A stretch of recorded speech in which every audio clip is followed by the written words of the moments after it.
नीटचा experience म्हणजे exam सेंटरचा म्हणलं तर मी खूप जर ह्या नीट 2025च्या माझ्या स्कोअरला जर इम्प्रूव्ह करायचा असेल तर सगळ्यात मोठा जे मेजर स्टेप असणार ते जर मला नीट 2026च्या ॲस्पिरंट्सला जर गाईड करायचं राहिलं तर माझ्या हिशोबाने सगळ्यात पहिलं जेव्हा मी 11th होतो आणि IIBचे क्लासेस सुरू झाले तेव्हा माझ्याकडे स्मार्टफोन होता.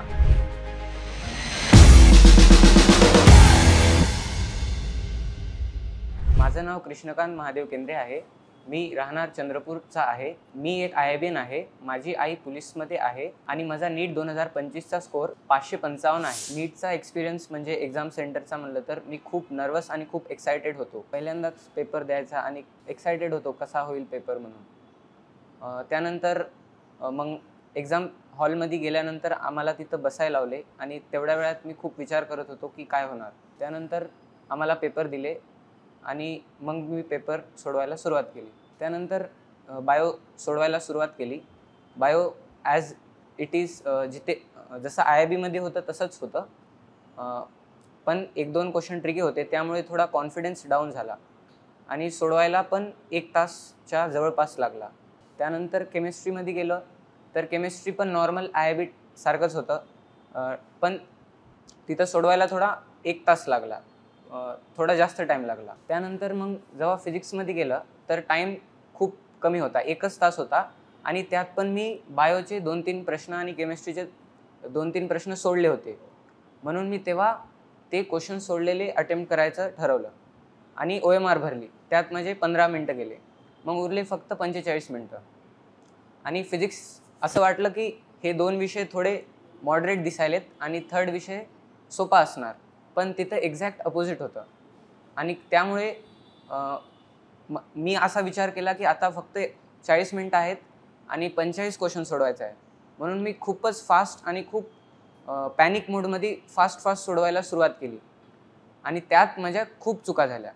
त्यामुळे माझे 10 प्रश्न फिजिक्सचे चुकले आणि मग तिथं स्कोअर कमी झाला आणि जे बाकीचे 2 होते त्यात माझं मॉडरेट स्कोअर आहे. जर ह्या नीट 2025च्या माझ्या स्कोअरला जर इम्प्रूव्ह करायचा असेल तर सगळ्यात मोठा जे मेजर स्टेप असणार ते आहे पेपर अटेम्प्टिंग स्ट्रॅटेजी. त्यामध्ये बायो आणि केमिस्ट्री स्लो सोडवल्यामुळे मला फिजिक्सला टाईम नाही पुरला. तर बायो आणि केमिस्ट्री कमी श्युरिटीमध्ये पण जर आपण फास्ट सोडून फिजिक्ससाठी 1-1.25 तास 1.5 तास जर टाईम आपण अलॉट केला तर त्यामध्ये फिजिक्सचा स्कोअर खूप चांगला वाढू शकतो आणि सिली मिस्टेक्स पण कमी होणार. बायो आणि केमिस्ट्रीमध्ये श्युरिटी नसली म्हणून त्याला क्वेश्चनला पुन्हा वाचणं आणि जे आपण आन्सर टिक केलं आहे ते बरोबर आहे की नाही ह्या डाऊटमुळे बायो आणि केमिस्ट्रीमध्ये खूप टाईम गेला माझा. त्यामुळे फिजिक्सला अटेम्प्ट करायला टाईमच नाही उरला. तर जर कोणी बायो आणि केमिस्ट्री फास्ट सोडून फिजिक्सपर्यंत आले तर त्याचा 100% स्कोअर खूप वाढू शकतो. जर मला नीट 2026च्या ॲस्पिरंट्सला जर गाईड करायचं राहिलं तर माझ्या हिशोबाने सगळ्यात पहिलं तुम्ही लेक्चर बरोबर लक्ष देऊन अटेंड केली पाहिजे आणि त्यानंतर लगेच त्या दिवशी त्याचं रिव्हिजन केलं पाहिजे. कारण खूप मुलं हे चुकी करतात की ते रिव्हिजन सोडून देतात आणि मग तो चॅप्टर किंवा ते टफ होऊन जाते नंतर रिव्हिजन करायला, ते आठवत नाही नंतर आणि मग तो बॅकलॉगमध्ये टॉपिक चालला जातो आणि त्यानंतर क्वेश्चन प्रॅक्टिस पण त्याची मग तुम्ही नाही करू शकणार. म्हणून फर्स्ट स्टेप लेक्चरला चांगलं अटेंड केलं पाहिजे. त्यानंतर त्याचं रोजच्या रोज रिव्हिजन केलं पाहिजे आणि चॅप्टर संपल्या त्याची क्वेश्चन प्रॅक्टिस केली पाहिजे, मॉड्यूल्स आणि PYQ. हे जर 3 स्टेप केले ना तुम्ही तर तुम्ही खूप पुढे जाणार. कारण हेच 3 स्टेप कोणी करत नसतो. खूप जण ह्याच्यामध्ये लॅक करतात.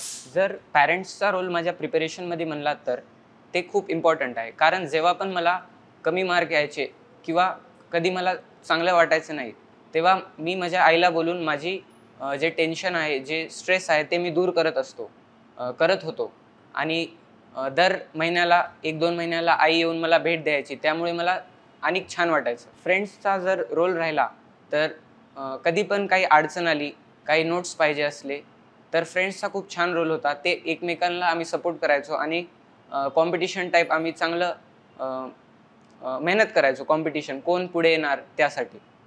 आणि IIBचा जर रोल म्हणला तर IIB पहिल्यापासूनच खूप सपोर्टिव्ह आहे. आम्हाला जर काही पण अडचण राहिली तर आम्ही त्यांना सरळ जाऊन सांगितल्यानंतर ते आम्हाला सॉल्व्ह करून देत होते. अशी भीती वगैरे काहीच नव्हती.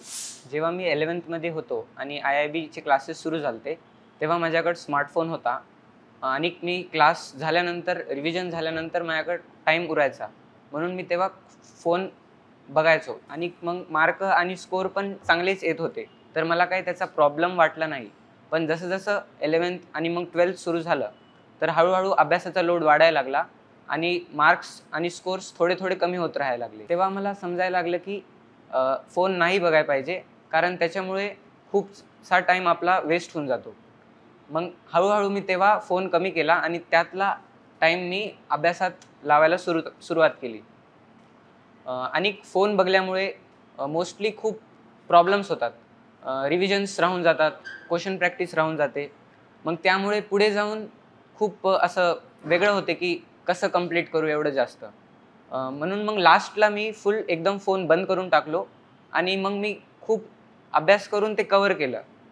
पण फोन बघितल्यामुळं खूप असं नुकसान झालं की नंतर लास्टला खूप काम करायला लागलं.